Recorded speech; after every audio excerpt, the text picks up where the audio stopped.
10월 8일 은샘 1010 오늘 우리에게 주시는 하나님의 말씀은 예레미야 4장 5절에서 18절까지 말씀입니다. 예레미야 4장 5절에서 18절까지 말씀을 봉독하겠습니다. 너희는 유다에 알리고 예루살렘에 선포하여라. 너희는 이 땅 방방곡곡에 나팔을 불어서 알리고 큰 소리로 외쳐서 알려라. 어서 모여서 견고한 성으로 들어가자 하여라.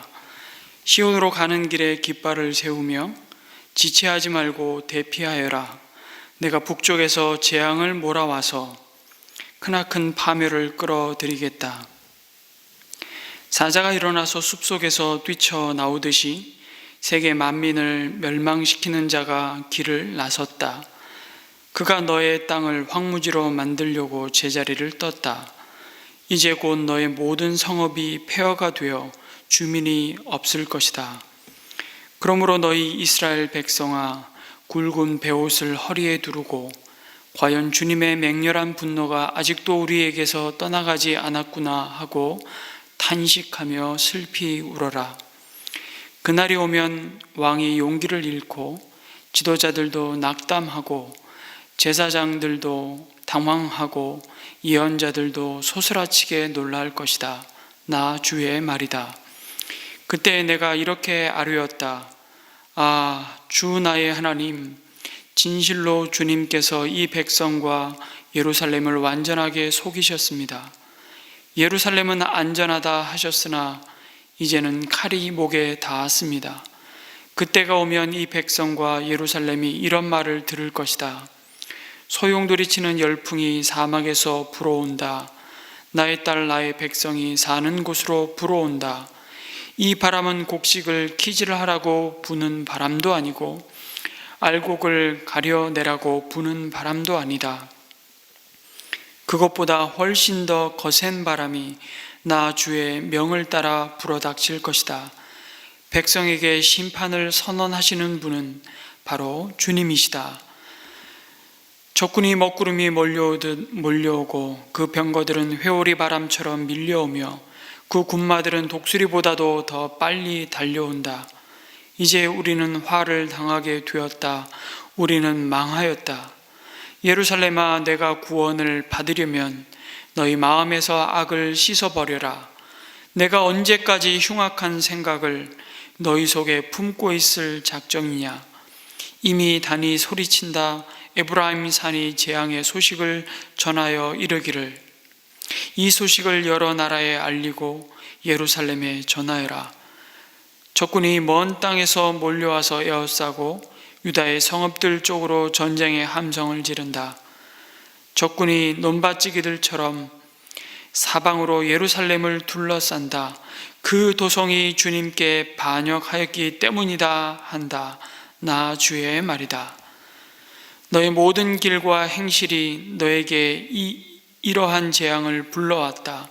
바로 너의 죄악이 너에게 아픔을 주었고 그 아픔이 너의 마음속에까지 파고들었다. 아멘. 오늘 읽은 예레미야 말씀은 계속해서 하나님께 등을 돌리고 우상을 섬기면서 하나님을 배반한 그 이스라엘을 향해서 심판의 경고를 하고 있습니다. 아니, 그 경고를 넘어서 이제 본격적으로 심판을 선언하시는 하나님의 모습을 보여주십니다.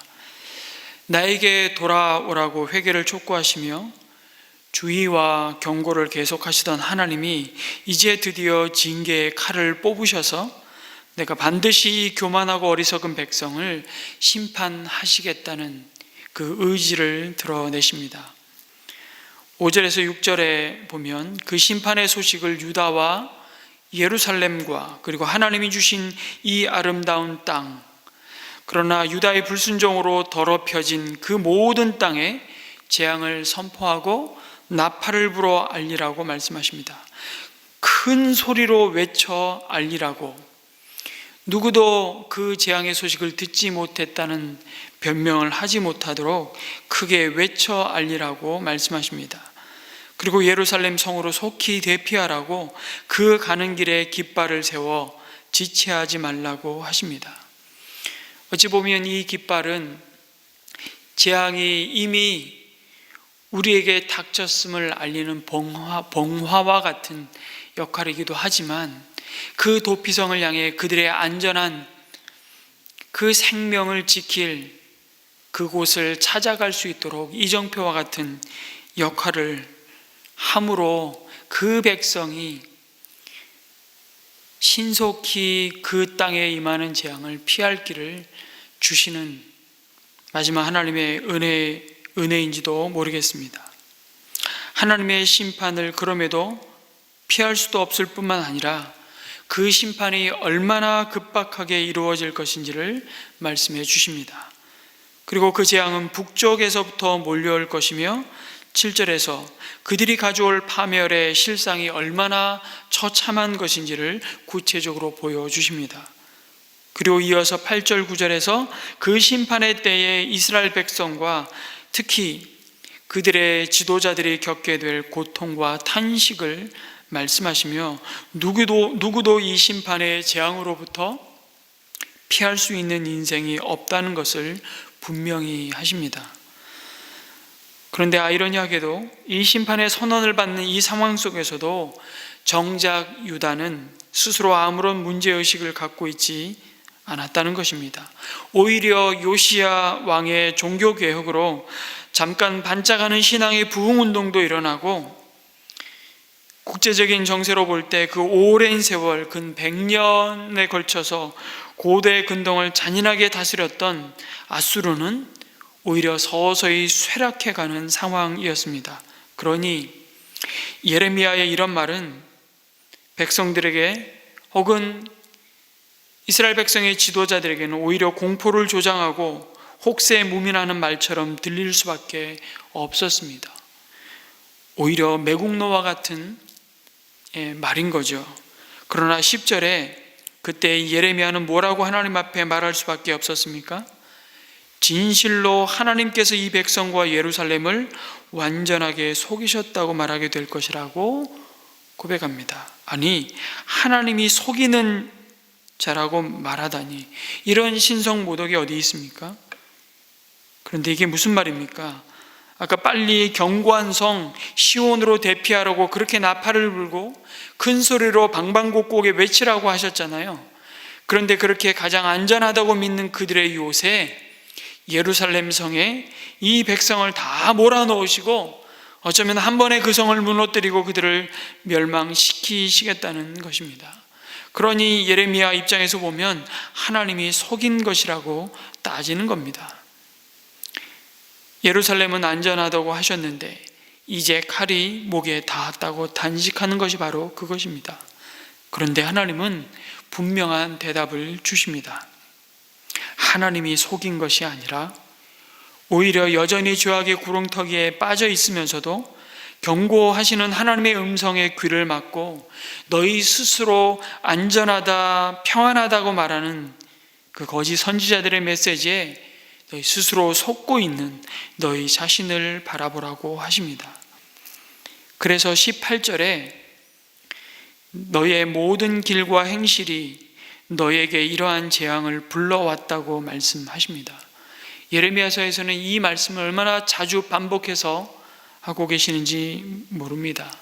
이 책임이 누구에게 있는지를 분명히 알라. 바로 너의 죄악이 너에게 아픔을 주었고 그 아픔이 너의 마음속에까지 파고들었다고 하십니다.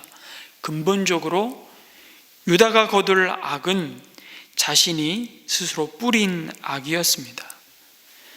여러분, 가장 안전하다고 믿었던 예루살렘 성, 천혜의 요새인 그 성, 그리고 하나님의 성전이 있는 그곳, 하나님의 임재로 함께 하시는 이곳은 절대로 파괴되지 않는다는 신령과 자부심으로 충만했던 그들이었는지는 모르겠지만 그들은 가장 안전한 하나님의 품을 의지하지는 않았습니다.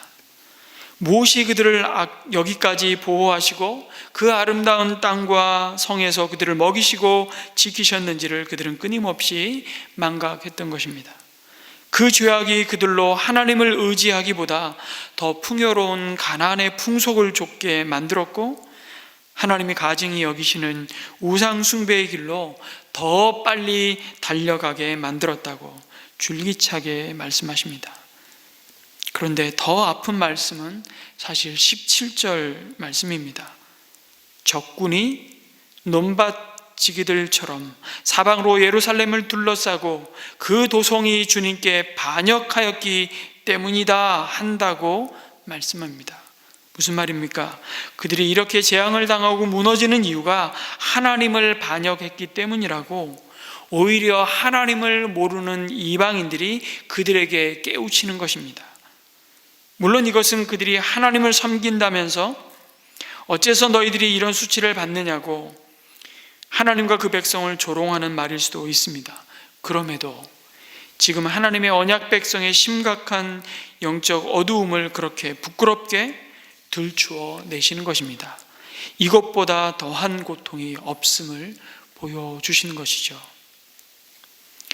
다가올 재난을 미리 생각하는 것이 매우 고통스럽고 가슴이 찢어지는 것 같다면, 재난을 당한 후에 그것을 되돌아보는 것은 더욱 가혹할 것이라는 것을 예레미야는 미리 바라보고 경고하고 있습니다. 그래서 거듭 하나님은 촉구하십니다. 14절에 예루살렘아, 내가 구원을 받으려면 너의 마음에서 악을 씻어버려라. 내가 언제까지 흉악한 생각을 너의 속에 품고 있을 작정이냐. 하나님은 진실로 안전한 자리는 회개의 자리라고, 그 회개로 도피하라고 촉구하시는 것입니다.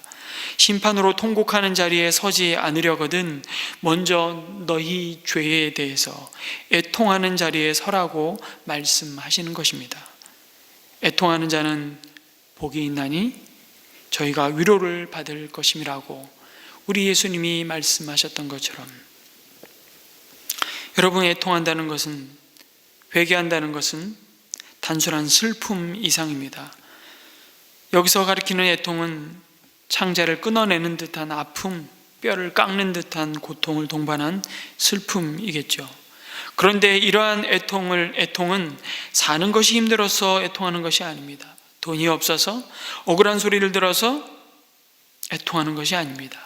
갖고 싶은 것을 가지지 못해서 오는 욕망, 불충족의 슬픔이 아닙니다. 갖고 있는 것을 잃어버리거나 빼앗겨서 오는 상실과 억울함의 슬픔이 아닙니다. 하나님이 말씀하시는 애통함은 내가 영적으로 파탄된 것을 하나님 앞에 애통하는 것입니다. 이것은 죄에 대한 깊은 슬픔입니다. 자기 자신 안에 있는 죄와 허물을 목격하면서 그 죄의 삭은 사망이요, 그 죄의 결과는 심판이요, 거기에 하나님의 진노가 있음을 깨닫고 그로 인해서 몸부림치며 애통해 하는 것입니다. 자신의 행동으로 지은 죄에 대한 깊은 회개인 동시에 자신의 죄악된 본성 자체에 대한 절박한 신음, 애통입니다. 선을 행하고 싶었지만 선을 행하지 못했음에 대한 애통함, 아니 그 선을 행할 능력이 없음을 애통해야 하는 것이죠. 악을 행하고 싶지 않았지만 악을 행할 수밖에 없었음에 대한 애통함입니다. 자신의 뿌리 깊은 옛사람의 악한 습관이 고쳐지지 않음에 대한 애통함일 것입니다. 좋은 습관을 잘 형성하지 못하는 데서 오는 애통함일 것이죠. 동시에 사람들의 죄가 낳은 이 세상의 불의와 불법과 비참에 대한 깊은 아픔과 고통을 느끼는 것입니다. 그런데 우리가 한 가지 생각해야 할 것은, 이 애통하는 참된 회개는 후회와 다르다는 것입니다. 여러분, 후회는 감정입니다. 그러나 회개는 결단이라고. 그래서 주님은 늘 말씀하셨습니다. 회개에 합당한 열매를 맺으라고. 후회는 과거를 돌아보며 내가 지은 행위에 대해서 마음으로 가슴 아파하는 것으로 끝납니다. 그러나 회개는 앞을 내다보며 내가 누려야 할 그 회개 가운데 하나님이 회복시키시는, 하나님과 우리 사이의 관계에서 우리가 마땅히 누려야 할 축복을 기대하며 그 죄에서 돌아서는 것입니다. 후회는 수치와 두려움이 있기 때문에 하는 것이라면 이런 거죠. 내가 이렇게 하다가 정말 개망신 당하지, 내가 이렇게 하다가 진짜 가슴 칠 일 당하지, 두려움 때문에 후회하는 것입니다. 그러나 애통하는 그 참된 회개는 하나님이 예비하신, 우리에게 이미 약속하여 주신 정말 복된 풍요로운 삶, 그 멋진 삶을 향해서 소망과 기대를 가지고 방향을 바꾸는 것입니다. 그래서 회개의 진정한 동기는 나의 죄악된 행동의 무서운 결과를 두려워하기 때문이 아니라, 회개의 진실한 동기는 하나님이 나를 위해 예비하신 영광스러운 그 가능성을 바라보기 때문에 회개하는 것입니다. 하나님이 예비하신 새롭고 더 좋고 더 멋진 삶을 살기 위해 진정한 회개의 자리로 나아가는 것이죠. 이렇게 애통하며 회개할 때 하나님은 그 죄를 용서하실 뿐만 아니라 기억지 않으신다고 약속하십니다. 그러나 우리에게는 여전히 그 죄악의 자리에서 행했던 그 쓰라린 기억과 수치심은 여러분 늘 여전히 남아 있습니다. 그러나 기억하십시오. 그 수치심은 오히려 더 이상 죄악의 자리에 머무르지 못하도록 이끄는 은혜의 흔적입니다. 수치심이 올라올 때, 그래서 그것을 여러분 우리는 이제 그리스도 안에서 감사의 제목으로 바꾸십시오. 회개하고 수치심이 올라오고 과거의 죄가 생각날 때 이제 오히려 그것을 감사와 찬양의 제목으로 바꾸십시오. 나 같은 죄인을 그럼에도 불구하고 사랑하시며 용서하시며 이제 하나님의 선한 일을 위해 사용하여 주시는 그 은혜에 대한 감사로 바꾸시는 그런 은혜가 있기를 간절히 소망합니다.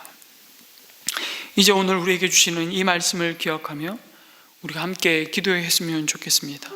여전히 하나님보다 더 의지하는 우리 안에 깊이 뿌리 박힌 우상들을 보게 하여 주시고 우리 마음에서 악을 씻어 버리게 하여 주옵소서.